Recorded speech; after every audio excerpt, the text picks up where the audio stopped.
Ici, la voix de l'Amérique. Mesdames, Messieurs, bonsoir. Bienvenue dans Le Monde aujourd'hui. Voici les titres de ce journal. Ici aux États-Unis, les auditions publiques autour de la procédure pour une éventuelle destitution du président Trump se poursuivent au Congrès américain.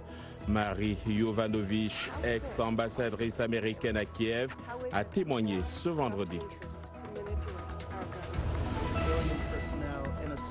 Et puisque nous y sommes, nous restons au Congrès américain pour parler cette fois-ci de cette réunion qui s'est tenue hier sur la politique de Washington dans la région du Sahel.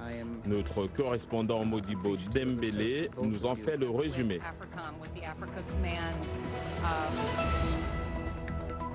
Au Burkina Faso, des questions toujours sans réponse après l'attaque d'un convoi d'une compagnie minière et qui a fait au moins 37 morts. Des voix s'élèvent pour demander au gouvernement de renforcer la vigilance. Le gouvernement de Ouagadougou qui annonce de nouvelles mesures. On ne change pas.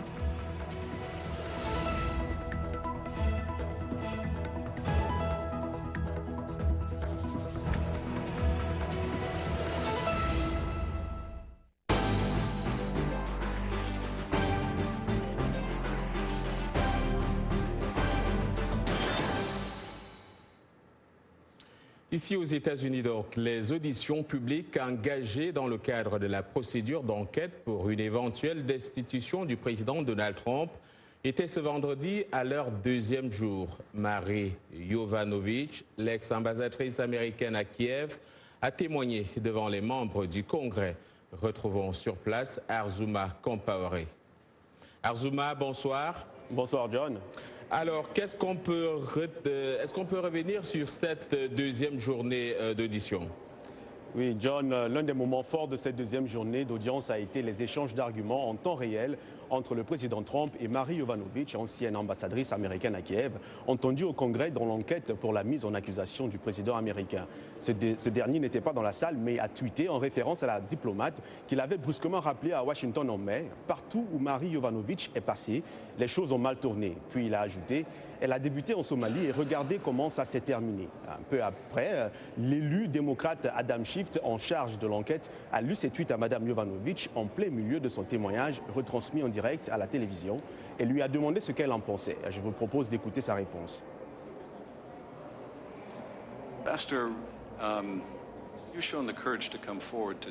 Ambassadeur, vous avez montré du courage de témoigner aujourd'hui, malgré le fait que la Maison-Blanche ou le département d'État vous a exhorté de ne pas le faire, même si, comme vous l'avez dit plus tôt, le président vous a implicitement menacé et maintenant le président vous attaque en temps réel.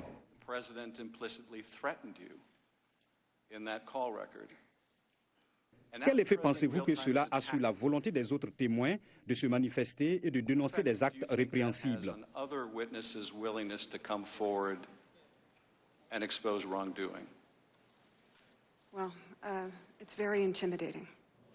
Eh bien, c'est très intimidant.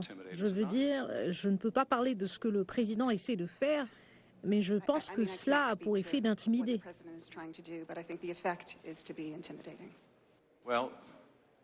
Eh bien, je veux que vous sachiez, Madame l'ambassadrice, que certains d'entre nous ici prennent très au sérieux l'intimidation des témoins. Interviewé à la pause donc par la presse, le démocrate Adam Schiff a qualifié les tweets d'intimidation de témoins en direct de la part du président des États-Unis, ce qui, a-t-il ajouté, est pris très au sérieux par certains membres de la Chambre, lui y compris. Dans son témoignage, Marie Yovanovitch est revenue amplement sur sa longue carrière de diplomate et n'a pas manqué de relever une campagne de diffamation à son encontre de la part de l'avocat de M. Trump, Giuliani, et de ses alliés, les démocrates, qui contrôlent la majorité à la Chambre des représentants, espèrent que ces audiences vont les aider à gagner le soutien de l'opinion publique. Je vous propose d'ailleurs de revenir sur les enjeux de cette bataille, dont cet élément de Jim Malone, correspondant de VOA à la Maison-Blanche. Le récit est de Lionel Gaïma. Deux diplomates américains, George Kent et William Taylor, ont été les premiers à témoigner au Congrès. Selon Taylor, la Maison-Blanche a suspendu l'aide militaire en Ukraine pour faire pression sur le président ukrainien à mener des enquêtes sur son rival, Joe Biden. Refuser cette aide sans autre raison que d'appuyer une campagne politique n'avait aucun sens. Le démocrate Adam Schiff préside ces auditions. Qu'est-ce que les Américains devraient maintenant attendre de leur président? Si ce n'est pas une mise en accusation, qu'est-ce que c'est? Pour les républicains, ces témoignages sont de deuxième ou troisième main et finalement, l'Ukraine a reçu cette aide. Pour Devin Nunes, tout ceci est un complot démocrate de longue date visant à destituer le président. Quiconque est familier avec la politique de la terre brûlée que les démocrates ont engagée contre le président Trump ne sera pas surpris de voir les signaux typiques d'une campagne de diffamation médiatique soigneusement orchestrée. Le président Trump a toujours répété que c'est de l'arnaque et une chasse aux sorcières. Il n'y a jamais eu de président aussi transparent. C'est une chasse aux sorcières au plus haut niveau et c'est mauvais pour notre pays. Les démocrates espèrent que ces audiences feront basculer l'opinion publique.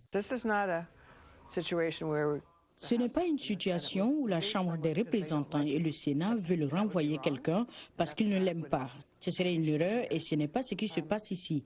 Mais c'est aussi un processus politique qui a besoin du soutien du public. Je pense qu'il reste à savoir quel sera l'impact de la mise en accusation sur les élections de 2020. Pour le moment, cela ne fait que renforcer les opinions des partisans de chaque camp. Les démocrates auront quand même besoin d'élaborer un dossier bipartisan. Pour qu'un président soit destitué, cela signifie que les deux partis, une part importante de chaque camp, l'acceptent. Richard Nixon a démissionné en 1974 au plus bas de sa cote de popularité. En 1999, Bill Clinton a survécu un procès au Sénat. À l'époque, une grande partie des Américains rejetaient les efforts des républicains pour le destituer. Le feuilleton sur les auditions publiques qui se poursuit. Arzouma, quelles sont les prochaines étapes? Eh bien, la commission tiendra 3 jours d'audition publique avec 9 autres témoins tout au long de la semaine prochaine. L'ambassadeur américain auprès de l'Union européenne, Gordon Sondland, l'ambassadeur Kurt Volker, le lieutenant-colonel Alexander Vindman et également l'ancienne directrice principale du Conseil de sécurité nationale, Fiona Hill, seront entendus. La Chambre des représentants devrait organiser un vote sur les chefs d'accusation d'ici la fin de l'année, décision qui déclencherait de facto un procès du président. Le vote des 2/3 des sénateurs sera nécessaire ensuite pour une destitution du président, ce qui n'est jamais arrivé dans l'histoire des États-Unis. Arzouma Compaoré, merci et à la prochaine. 3 Guinéens ont été tués par balle lors des heurts survenus jeudi à Conakry après la dispersion par les forces de sécurité d'une nouvelle manifestation d'opposants au président Alpha Condé. C'est ce qui ressort du dernier bilan mis à jour ce vendredi selon l'opposition et des sources hospitalières. Une autre personne a également été tuée vendredi ce jour. Ces décès portent à au moins 20 le nombre de civils tués depuis le début, le 14 octobre, d'une mobilisation contre un éventuel 3e mandat du président Condé. Au Mozambique, la Cour constitutionnelle a rejeté le recours déposé par la Renamo, le plus grand parti d'opposition, pour obtenir l'annulation des résultats des élections générales du 15 octobre dernier, remportées par le parti au pouvoir, le Frelimo. La Cour juge que la Renamo n'a pas fourni assez de preuves à l'appui de sa plainte. Ce parti accusait le gouvernement de fraude électorale massive et d'avoir eu recours à la violence et à l'intimidation le jour du scrutin, malgré la signature en août dernier d'un accord de paix avec le gouvernement pour mettre un terme définitif à plus de 40 ans de conflit. Et ce drame en République démocratique du Congo, un père et ses 5 enfants ont été tués par les ADF, un groupe de rebelles d'origine ougandaise contre lequel l'armée congolaise affirme mener des offensives d'envergure dans l'est du pays depuis 15 jours. Selon des responsables locaux, les rebelles des ADF ont fait une incursion à Oicha, territoire de Beni, dans le nord Kivu, jeudi. Aux environs de 21 h, l'armée congolaise a confirmé le bilan de 6 membres d'une même famille tués. Au total, quelques 25 civils sont morts dans des attaques attribuées aux forces démocratiques alliées depuis l'annonce du lancement des opérations militaires le 31 octobre. Au Burkina Faso, des questions sans réponse demeurent après une embuscade mercredi dernier contre un convoi transportant des employés d'une compagnie minière canadienne dans le pays.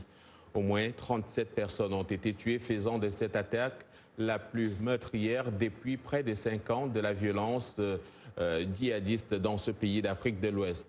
Des voix s'élèvent de plus en plus pour dénoncer ce qui s'est passé et pour demander au gouvernement de renforcer la vigilance pour éviter qu'une telle situation se reproduise. Plus de détails avec Blanche Sanou. Au lendemain de l'attaque du 6 novembre contre un convoi minier, le président du Faso, Roch-Marc Christian Kaboré, dans une adresse à la nation, a invité les Burkinabés à une mobilisation générale pour venir à bout du terrorisme dans le pays. Il a également lancé un projet de recrutement de volontaires de la défense dans des zones menacées. Au cours d'une conférence de presse, le ministre de la Sécurité a donné plus de précisions quant à ces recrutements. Il y aura des critères pour recruter. On peut imaginer qu'il y aura des critères de moralité, il y aura des critères d'âge, il y aura des critères de résidence. Il y a un certain nombre de critères, bien sûr, que le décret va fixer. À la question de savoir qui attaque le Burkina et pourquoi, le ministre a tenté de donner des explications. Il y a des groupes islamistes, il y a certainement des délinquants, il y a parfois de la sous-traitance, dépendant de l'endroit du territoire. Les raisons pour lesquelles les uns et les autres attaquent ne sont pas toujours les mêmes. Vous avez l'État islamique, ce n'est certainement pas pour de l'argent qu'il attaque, c'est pour islamiser. Mais les délinquants, les fraudeurs, les bandits, c'est certainement pour autre chose que l'islamisation. Les attaques, généralement des raids sur des villages, des mines sur la route et des attentats suicides, ont coûté la vie à près de 700 personnes à travers le pays depuis début 2015. Près de 500 000 personnes ont également été contraintes de fuir leur domicile. Les forces de sécurité mal équipées, mal entraînées et sous-financées ont été incapables de mettre un terme à la violence qui s'est intensifiée tout au long de 2019 pour devenir quasi quotidienne. Ici, nous avons affaire à une guerre asymétrique. Notre armée n'était pas préparée à cela. Et vous savez très bien qu'on ne forme pas, on ne change pas la stratégie d'une armée comme ça. La région du Sahel, y compris les voisins du Burkina, le Mali et le Niger, a été touchée par la violence en dépit de la présence de la force régionale du G5 Sahel ainsi que des troupes françaises et américaines. La sécurité, une préoccupation majeure pour les pays du Sahel. Il y a eu justement audition hier au Congrès américain sur l'état de la politique américaine dans le Sahel. La réunion a vu la participation des responsables du département d'État et des membres du Congrès. Il faut dire que ces assises ont été convoquées par la représentante démocrate Karen Bass.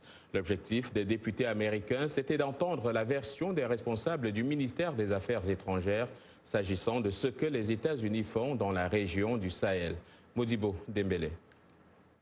Le terrorisme étouffe le développement économique et les institutions démocratiques. Nous sommes focalisés sur 3 lignes d'action.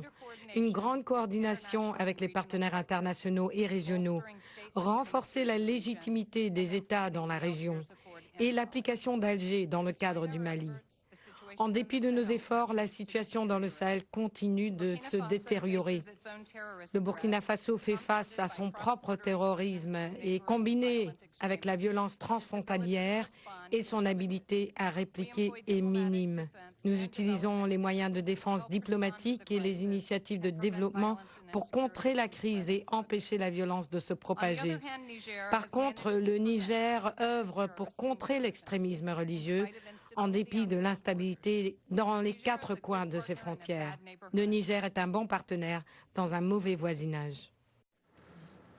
Élément signé Modibo Dembélé au Kenya. Donc, vous regardez Le Monde aujourd'hui en direct de Washington sur VOA Afrique.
Le Monde aujourd'hui sur VO Afrique, les titres de cette seconde partie de votre journal. Nous parlerons des pyramides dans ce journal. Destination, non pas l'Égypte, mais Méroé, à 200 km de Khartoum, pour une visite guidée.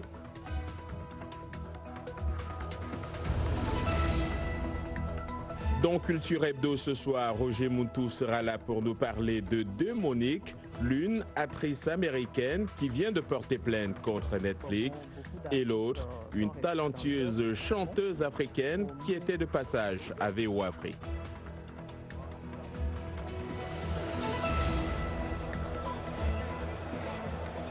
En sport, suite de la première journée des éliminatoires de la CAN Cameroun 2021, Yacouba sera là pour les dernières nouvelles sportives.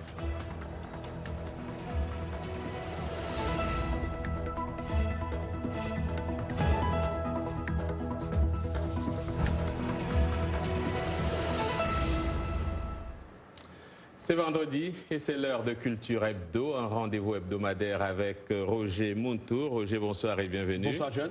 On commence par une Monique qui est fâchée. Monique, actrice noire américaine qui poursuit Netflix pour des discriminations salariales. Exactement. L'actrice américaine oscarisée Monique a annoncé jeudi avoir déposé une plainte pour discrimination salariale contre la plateforme de vidéo à la demande Netflix, qu'elle accuse de lui avoir proposé un contrat au rabais parce qu'elle est femme et noire. Dans sa plainte, l'artiste, également chanteuse et humoriste, estime que Netflix lui offrait début 2018 pour une émission spéciale dédiée au stand-up la somme discriminatoire de $500 000. Des accusations ont été vigoureusement démenties par Netflix. Monique Hicks, de son vrai nom, a reçu l'Oscar du meilleur second rôle féminin pour le film Precious en 2009. La même année, elle avait pris les commandes de son propre talk show qui fut stoppé en 2011. La plainte qu'elle a déposée jeudi auprès d'un tribunal de Los Angeles considère que l'offre de Netflix perpétue les différences de salaire imposées aux femmes noires qui, selon le document, ne gagnent en moyenne aux États-Unis que 61% des sommes versées aux hommes blancs. Parlons d'autre chose, parlons des Grammy qui soutiennent, n'est-ce pas, les manifestants d'Amérique latine. Ouais, déclaration de soutien aux manifestants dans plusieurs pays d'Amérique latine ont marqué jeudi la cérémonie annuelle de 20e Grammy Latino, Latin Grammys, à Las Vegas, qui a distingué de 5 prix la chanteuse espagnole Rosalía avec son flamenco matiné de R&B et ses ongles démesurés. La chanteuse chilienne Mon Laferte, prix du meilleur album de musique alternative, a aussi rappelé que le Chili est secoué depuis près d'un mois par une violente crise sociale. Chili, ta douleur m'est fait mal, a déclaré John, la chanteuse, en recevant son prix. Alors on parlait d'une Monique tout à l'heure. Une Monique peut en cacher une autre. Ouais. L'artiste Monique Seka est à Washington et elle est passée nous voir. Oui, John, t'as manqué ça.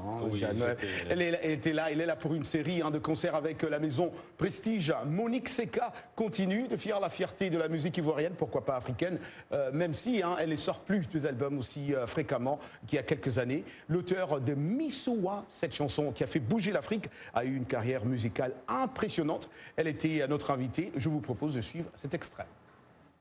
Je suis en train de travailler tranquillement et en même temps, je prépare l'album et aussi les 30 ans plus de 30 ans de carrière.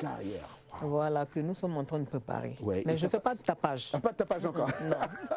Et donc ça sera un album, ça sera... Oui, un album complet et puis qui va suivre des 30 ans de carrière où je vais inviter pas mal d'artistes de différents pays qui vont venir supporter et puis voilà. Quoi. Donc là vous allez refaire certains sons, Miss au moins et toutes ces belles chansons qui étaient dans cet album-là. Ouais. Pourquoi pas.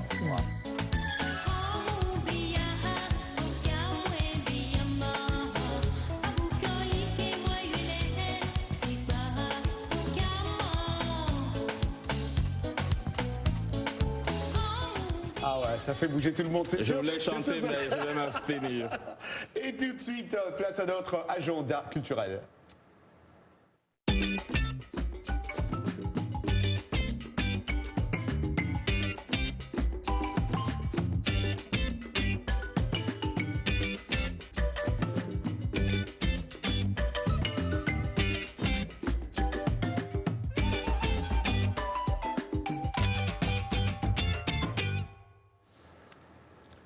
Voilà. Merci. Roger, à la prochaine. Merci, bon week-end à vous. Voilà. Les pyramides égyptiennes de Gizeh ont-elles de nouvelles concurrentes? Longtemps négligées, les pyramides du Soudan commencent lentement à attirer les touristes alors que le nouveau gouvernement assouplit les règles des visas pour attirer les visiteurs. Nous nous rendons donc à Meroé, une ancienne ville sur la rive du Nil à 200 km de Khartoum pour une visite guidée. On se croirait au pied des pyramides de Gizeh en Égypte. Nous sommes pourtant bien au Soudan sur le site touristique Meroé. Ces pyramides sont plus petites et moins célèbres que les égyptiennes, mais elles sont plus nombreuses. En ce jour, l'architecte portugaise Tânia Monteiro et son mari sont presque seuls à s'émerveiller devant ces édifices. J'ai vu beaucoup de photos et nous dormions à proximité, donc nous avons pu les voir le soir et le matin. Jusqu'à présent, j'ai trouvé le paysage vraiment beau et les gens sont vraiment sympas, toujours très accueillants. Sur les lieux, une équipe tourne une vidéo promotionnelle pour une agence de voyage à Khartoum. Notre idée était de venir sur des sites touristiques pour les filmer sous des angles intéressants que les gens n'ont jamais vus auparavant. Nous les transformons ensuite en vidéos et courts documentaires qui reflètent le tourisme et les sites archéologiques. Seulement 700 000 touristes ont visité ces pyramides en 2018 contre 10 millions pour celles de l'Égypte. La faute, entre autres, à un système d'obtention de visa rendu difficile par le gouvernement de chute de l'ancien président Omar el-Bashir. La transition mise en place efforce d'assouplir ces règles.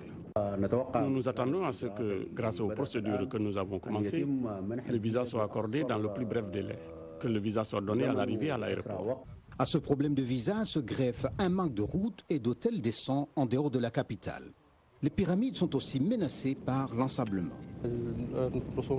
Ces dessins et sculptures sont menacés par l'empiètement du sable, qui est considéré comme la principale menace pour les dessins, en particulier les dessins extérieurs. Nous travaillons à les restaurer régulièrement afin de pouvoir les préserver.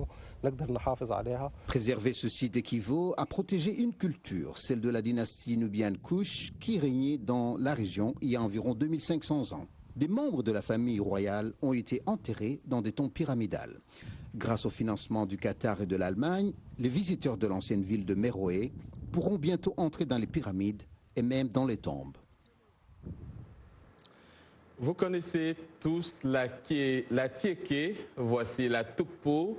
Pendant longtemps, circonscrite à sa seule région, cette galette à base de manioc est devenue de plus en plus prisée en Côte d'Ivoire.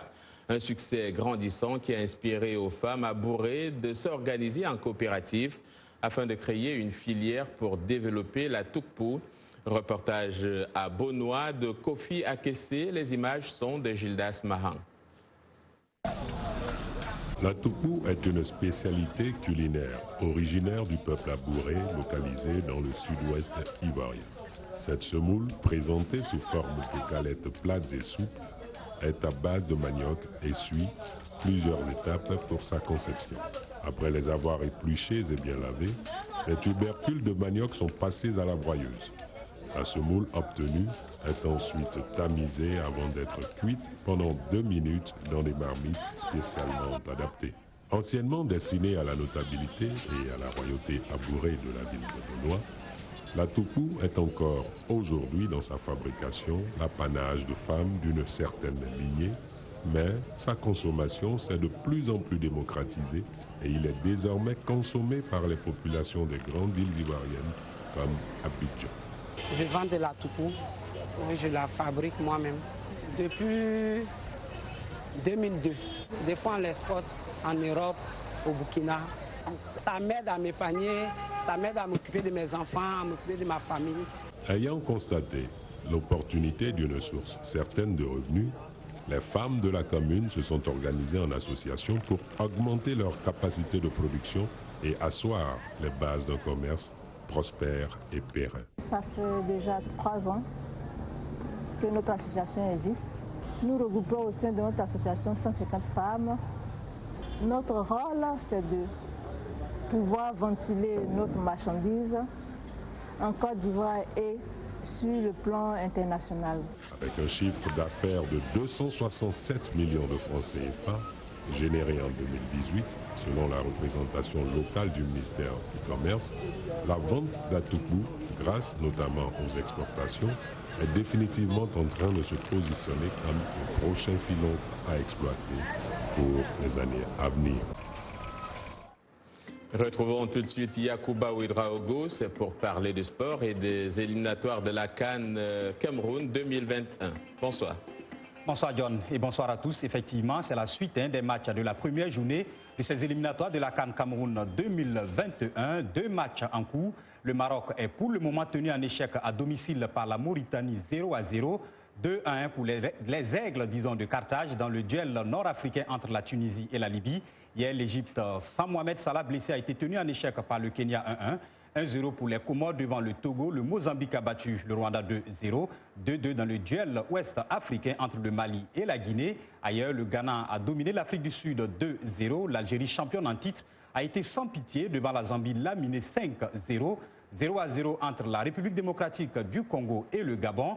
Au stade des Martyrs de Kinshasa, et justement notre correspondante Anna Sadi Tudiesh y était. Elle a recueilli quelques réactions. On écoute.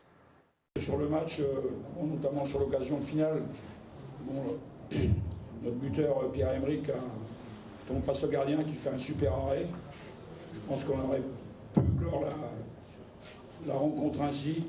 Maintenant, on est quand même content d'avoir fait un résultat positif ici. Pour nous, c'est un résultat positif. L'équipe est en reconstruction. Je suis un peu mitigé, déçu aussi par rapport au fait qu'en zone de finition, on n'a pas eu beaucoup de présence aujourd'hui. Donc, si c'était ça, je pense qu'on a peut-être fait mieux. Nous commençons très bien le match, nous avons un milieu qui joue très bien, l'offensive même, n'en parlons pas avec Mpoukou et Bakambu, mais il arrive un temps où nous ralentissons le jeu. Je ne sais pas ce qui se passe, est-ce que c'est la fatigue